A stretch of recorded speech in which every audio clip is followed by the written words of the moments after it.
પોરબંદર મહાનગરપાલિકા દ્વારા ચોપાટી ખાતે નવા ગેટનું નિર્માણ કરવામાં આવી રહ્યું છે। આ ગેટનું કામ નબળી ગુણવત્તાનું હોવાનું શિવસેના દ્વારા રજૂઆત કરી અને તપાસની માંગ કરી હતી, જેના પગલે નાયબ મ્યુનિસિપલ કમિશનર બાદ હવે કમિશનરે પણ તપાસની ખાતરી આપી છે।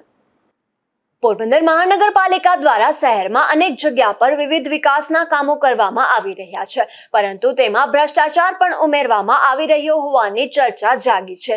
પોરબંદરની ચોપાટી ખાતે પણ વર્ષોથી જર્જરિત હાલતમાં રહેલ ચોપાટીના ગેટ દૂર કરી અને કરોડોના ખર્ચે નવા ગેટ બનાવવાની કામગીરી શરૂ કરવામાં આવી છે, ત્યારે આ કામગીરી નબળી ગુણવત્તાની થતી હોવાનું સામે આવ્યું છે। ટેન્ડરમાં જે પ્રમાણે જે ટર્મ કન્ડિશન રાખવામાં આવી છે તે નિયમ મુજબ આ કામ કરવામાં આવતું નથી તેવી માહિતી મળી છે, તેમ જણાવી પોરબંદર જિલ્લા શિવસેનાના મહિલા પ્રમુખ પાયલબેન દવે દ્વારા મહાનગરપાલિકા તંત્રને રજૂઆત કરવામાં આવી હતી અને સાથે તપાસની પણ માંગ કરવામાં આવી હતી। ત્યારે નાયબ મ્યુનિસિપલ કમિશનર મનન ચતુર્વેદીએ આ મામલે તપાસની ખાતરી આપી હતી। ત્યારબાદ હવે મનપાના કમિશનર હસમુખ પ્રજાપતિએ પણ થર્ડ પાર્ટી એજન્સી દ્વારા આ મામલાની તપાસની ખાતરી અપાઈ છે। પોરબંદર ચોપાટી ખાતે જે ગેટ બનાવવાની કામગીરી કરવામાં આવી રહી છે, એમાં અગાઉના જે જર્જરિત ગેટ હતા એને તોડી અને નવા ગેટ બનાવવાની કામગીરી થઈ રહી છે। તદુપરાંત ચોપાટીની આસપાસ જે પ્લોટ આવેલા છે એ પ્લોટના જે લોખંડના ગેટ છે તે બનાવવાની કામગીરીનો પણ આમાં સમાવેશ થાય છે।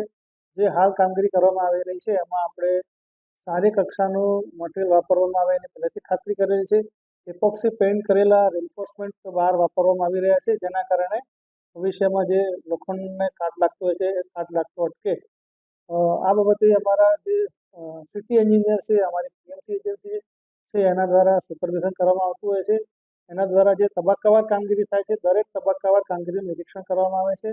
તેમ છતાં આવી કોઈ ફરિયાદ હશે તો ફરીથી અમારા સિટી એન્જિનિયર અને પીએમસી એજન્સી અને અમારી થર્ડ પાર્ટી એજન્સી દ્વારા એની ચકાસણી કરવામાં આવશે। મારે વધારામાં જણાવવાનું કે અમારી જે થર્ડ પાર્ટી એજન્સી હોય છે એ દરેકે દરેક જે મટીરિયલ વાપરવામાં આવે એ મટીરિયલના સેમ્પલ લેતા હોય છે અને એની લેબોરેટરીમાં તપાસ કરાવતા હોય છે અને લેબોરેટરીમાં જે તપાસમાં કોઈ ક્ષતિ જણાય તો એ સમગ્ર કામગીરી ફરી કરવામાં આવે છે।